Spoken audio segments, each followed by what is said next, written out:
So this is a really interesting thing. If you're trying to get pregnant, and I know lots of friends in their 30s are having a hard time. This was not a problem when I was 30. It was, I hope we don't get pregnant without wanting to. Now it's, I hope we can get pregnant. Well, if your iron is high, which it could be, or if it's too low, that also has fertility effects, right?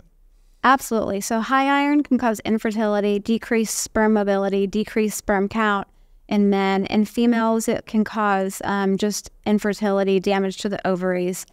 High iron's horrible. You know, it'll damage your pituitary gland. I think that's why my husband ended up getting a pituitary tumor.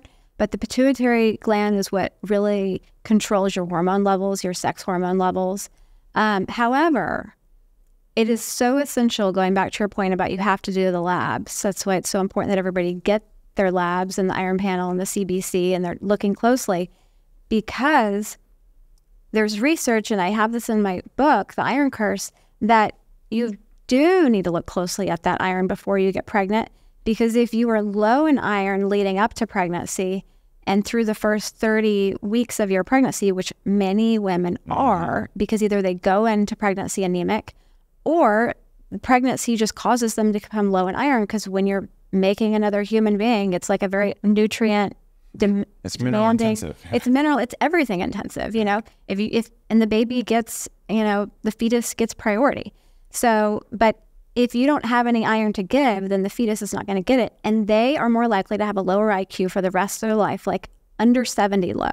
But everybody's different. It could be a loss of 5 points. It could be a loss of 10 points. The research just shows that serious anemia through the first 30 weeks, through the first 30 weeks of your pregnancy, sets you up for like a 50% chance of under 70 IQ, which is very low.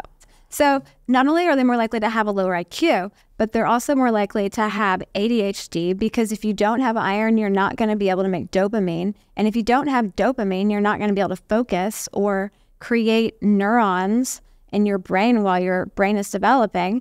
You're also more likely to have not just ADHD and lower IQ, but demyelination issues, because you need iron to make the myelination. So there's so many different things.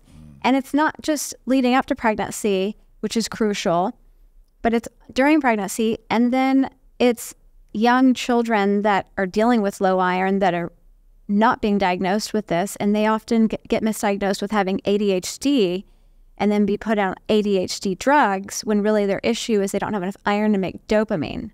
So everybody, regardless of their age, needs to be looking closely at their iron levels, because if you do that, then you'll catch the people with low iron, but you'll also catch the people with high iron. And there's a lot of people out there, including children, that have undiagnosed hemochromatosis.